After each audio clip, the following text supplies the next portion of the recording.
Why does the world exist instead of void? Why being stands where nothing might have reigned? What breaks the hush that silence once enjoyed, and casts this light where dark could have remained? Existence stands, the baseline of the scene, a push against what's never truly been. Its contrast sharpens, dark against the gleam, while could-be hovers just beyond the screen. And nothingness, the whisper in the shell, defines the edge where being dares to stand. It marks the gate where all that could be fell, and lends the real its sculptor's silent hand. Could we, if trapped inside a flawless dream, detect the artifice beneath the veil? If all appears as real as it might seem, what test divides the true from mere detail? Simulation mimics nature's steady gaze, its seams well stitched along perception's thread. Yet at the fringes, glitches out of phase, its mask slips off where laws and tricks have bled. But reality too comes veiled in mind, no bare stone truth but what the senses feel. Perception, judge and jester blurs the line, both tool of grasp and object of the real. Is what we see the way things truly are, or do our minds remake the world they find? Does objectivity exist afar, or live refracted through the lens of mind? Reality, unseen but firm in law, constrains our grasp, though filtered by the eye. Our truth must match what pushes back in flaw, what breaks illusions, not what lets them fly. Yet we perceive in colors, frames and forms, remaking maps to suit the self's terrain. Still truth remains where fact resists the norms, the guide where both the world and self explain. What is this flame that looks through flesh and bone, this consciousness that knows and feels and sees? From where does thought arise and stand alone when neurons fire their silent symphonies? The brain, electric theater of the soul, supports the dance but learns the dancer's steps. Through thought and will, it molds its scaffold whole, a loop of cause and feedback's soft precepts. The mind, this emergent flame from tangled wire, reflects and bends what neurons only start. Its origin, a mystery we inquire, grows from the brain, yet feeds it back with art. If every memory were wiped away, would I remain the self I was before? Is I a name the mind forgets to say when time no longer tethers self to law? Without our memories, the self is glass, unetched, untied to time's extending thread. But memory alone does not amass the I. It's stitched by who we are instead. For identity selects what tales to keep, what echoes bind the past to present day. And continuity, through waking sleep, holds every fractured self in tensile sway. Are all our choices bound by prior law, just echoes in a chain that never ends? Or do we shape new paths that none foresaw, and choose beyond what cause and effect intends? Free will suggests a fork that we can see, a branching road, not charted, not compelled, yet each new path still shaped by history, and freedom's breath in structures must be held. Determinism sketches lines from past to now, a logic track where agency seems thin. But agency through vision breaks the plow, it alters futures by reshaping when. Does life arrive already knowing aim, with purpose built into its beating core? Or must we give it meaning, forge its flame, and write our own direction evermore? Life offers roots where purpose plants its seed, a ground for meaning, grown or found anew. Its laws don't say which paths we must proceed, but they frame the range of what a self can do. Inherent aims may call us to a way, yet still we forge our ends by fire and song. For purpose, built or found, will always sway between the facts of life and what feels strong. If all we do will one day fade and cease, why strive at all within this fleeting race? Can meaning bloom within a doomed release, or vanish with the end we all must face? Mortality, the limit pressed in breath, compresses time and magnifies each turn. It steals away but lends our choices depth. Their briefness makes them blaze and makes us burn. Choice draws its shape within the span of fate, a sculpture chiseled from our shrinking now. And meaning comes as consequence or weight. from what we choose and when and why and how.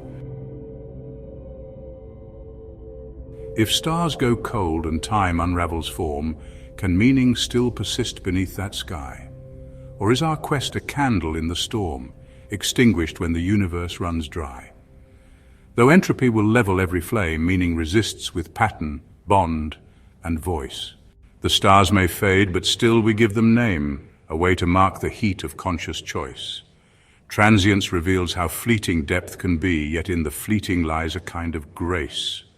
If all must end, we learn to truly see the fragile fire in every time and place.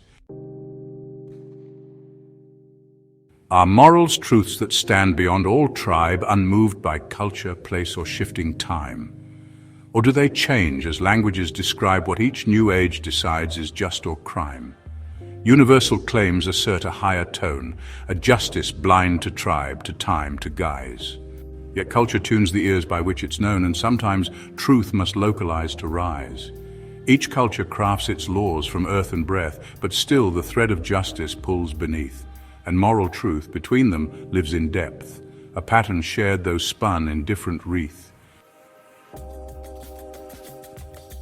Would we be better in a world made whole, where none must suffer pain or mournful cost? Or would we lose the depths that shape the soul and miss the truths that only grief emboss? Without the ache, could joy still catch the light? Would love lose weight if never held by grief? Yet suffering can blur what once burned bright, its depths as cruel as insight's hard relief. But meaning is not pain, though pain refines. We find in play, in care, in beauty's bend. Fulfillment rising where the sorrow twines may bloom more when the wounds begin to mend. Do we, the living now, owe future eyes, those yet unborn but shaped by what we do? Our duties owed to children of the skies, whose world begins with what we now undo? We shape the soil where roots we'll never see may bloom or fail beneath tomorrow's sun. And though they're silent, yet we hear their plea in every seed and every task begun. Responsibility, the tethered vow, binds present hands to futures yet unknown. It asks, if not for them, then who and how shall reap what now by negligence is sown? Does time move on, a river through the land, or is its flow a trick our minds compose? Is every now a shifting grain of sand, or all at once a bloom that never grows?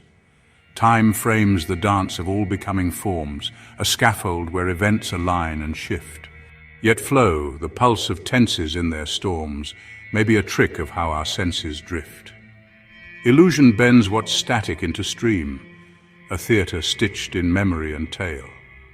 Yet flow persists in every waking dream, and argues real through feeling's fluted veil. Could past and future live beside the now, not marching but arranged in silent rows? Do moments stack like chapters we endow, or only flow because that's how it shows? The past persists in scar and story's trace, a shadow cast by all we've done and missed. The present, poised between both time and place, receives the past and shapes what might exist. The future draws us forward, plan by plan, though not yet born, it tugs the moment's thread. So all may be within the cosmic span, a single whole the mind can't fully tread. If space expands beyond what we can know, does every version of us find their path? Are there reflections where we did not go, still walking roads we never chanced to hath? Infinity, unbounded, loops the role, each chance replayed with slightly shifted themes. But who's the you in this eternal scroll? What makes a self across the sea of dreams? Identity, the thread through countless lines, must hold if we are more than lookalikes. And replication only redefines how self is formed and how the echo strikes. Will what we build set every spirit free or chain us fast within a silent screen? Is progress carved in code our liberty, or just new bars made sleek and more unseen? Technology extends our reach and span, a power tool that cuts or carves with will. In hands of hope it serves the cause of man. In hands of fear, it trains and breaks and stills. Liberation draws the tool toward light, expanding thought, connection, joy, and play. But if control becomes the reigning right, enslavement waits beneath the gleaming sway. Are we becoming wiser in our climb, evolving towards some higher waking state? Or do we circle comfort's slow decline and drift in dreams while calling it our fate? Evolution builds in steps and fits and leaps, with culture, genes, and choices in its arc. Yet still the climb toward higher insight sleeps when comfort chains us to the lower mark. But higher consciousness, the broader view, calls out from visions not yet fully known. And stagnation holds where we refuse the new, a pause that waits to be by hunger blown. Could justice one day fully claim its place, with every soul protected, heard and fed? Or must we chase that ever-distant grace, while knowing it may live in dream instead? Justice names the dream of even scales, a fairness born in law and heart aligned. Yet every system, stretched by mortal tales, finds flaws that call perfection into mind. Still, perfection shines not as map but star, a guide we chase though never fully meet. Society refines by aiming far, its justice grown through struggle and repeat.